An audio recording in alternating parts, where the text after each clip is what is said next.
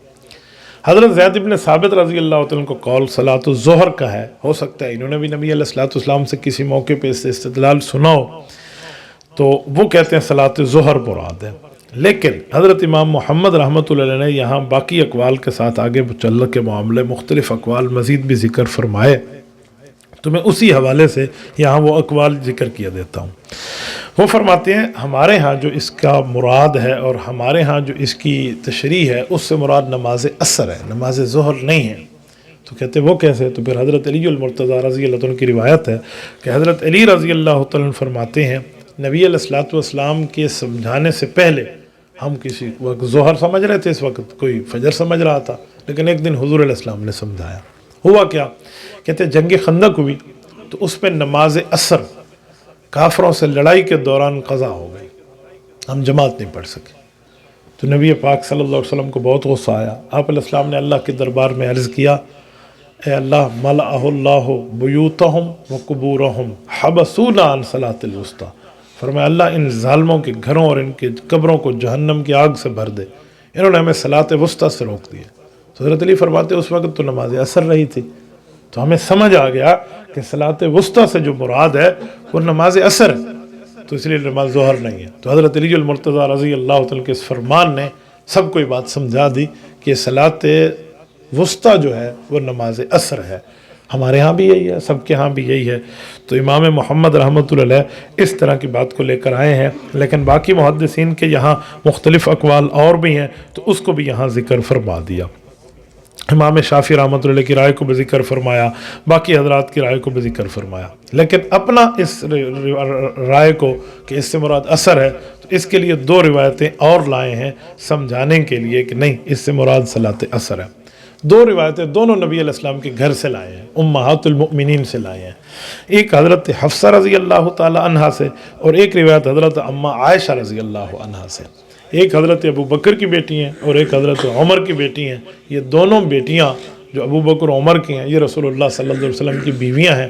تو حضرت ابو بکر و عمر نبی علیہ الصلوۃ والسلام کے شاگرد ہیں، صحابی ہیں، تو اس حساب سے سسر بھی ہیں۔ تو یہ ان دونوں کی بیٹیاں ہیں، اور بہت بڑا نام ہے، قرآن کریم میں ان کا ذکر موجود ہے۔ تو اللہ جل شانہ کا کرم دیکھیں، ان دونوں نے قرآن کریم اپنے ایک شاگرد سے لکھوایا تھا، غلام بھی تھے اور دین کے عالم بھی تھے، تو ان کے ہاں وہ کام فرما رہے ہیں، تو کہا قرآن کریم کی کتابت ہمیں کر کے دیں۔ تو جب قرآن کریم کی کتابت اس نے کی تو سورۃ بقرہ وہ شروع کر رہا تھا، اور جب اس آیت کے قریب پہنچو تو حضرت حفصہ نے انہیں فرمایا تھا کہ دیکھو اذا بلغت هذه الآیہ، جب حافظ الصلاۃ والی آیت پہ آئے نا تو والصلاۃ الوسطیٰ پہ آئے، تو مجھے ذرا بتانا لکھنے سے پہلے۔ تو انہوں نے کہا جی ٹھیک۔ تو جب اس آیت پہ آئے تو اس نے بتایا کہ ام المومنین کو کہ میں اس آیت پہ آ گیا ہوں، تو انہوں نے فرمایا یہ صلاۃ الوسطیٰ کے ساتھ بریکٹ میں لکھ دو، قرآن کے اندر اضافہ نہ ہو، ساتھ تفسیری طور پہ کہ اس سے مراد نماز عصر ہے، تاکہ کسی کو شبہ نہ ہو کہ صلاۃ وسطیٰ سے مراد کوئی اور ہے۔ اور یہی واقعہ اگلی روایت کے اندر حضرت اماں جان عائشہ رضی اللہ تعالی عنہا کے ذریعے یہ بتایا کہ وہاں پر پہلے جو وہ شخص تھے جو لکھ رہے تھے وہ عمر بن رافع رحمہ اللہ تھے، اور یہاں جو بتایا یہ حضرت ابو یونس رحمۃ اللہ علیہ جو حضرت اماں عائشہ کے لیے قرآن پاک کی کتابت کر رہے تھے، تو انہوں نے بھی یہی فرمایا تھا کہ جب اس آیت پہ آئیں تو مجھے بتانا۔ تو پھر آیت پہ بتایا تو انہوں نے کہا یہاں صلاۃ الوسطیٰ سے صلاۃ عصر لکھ لو کہ نماز عصر مراد ہے۔ یہ اماں جان کا امت پر ایک شفقت کا معاملہ ہے کہ تاکہ لوگوں کو سمجھ آ جائے کہ یہ مشکل نہیں ہے، یہ ٹھیک ہے۔ اس سے آگے جو تین روایتیں ہو گئی، چوتھے نمبر پہ روایت جو ہے وہ روایت ہے اخبرنا مالک اخبرنا عمارہ بن سیاد انہ سمع سعید بن المسیب یقول فی الباقیات الصالحات قول العبد سبحان اللہ والحمد للہ ولا الہ الا اللہ واللہ اکبر ولا حول ولا قوة الا باللہ العلی العظیم۔ یہ روایت ہے۔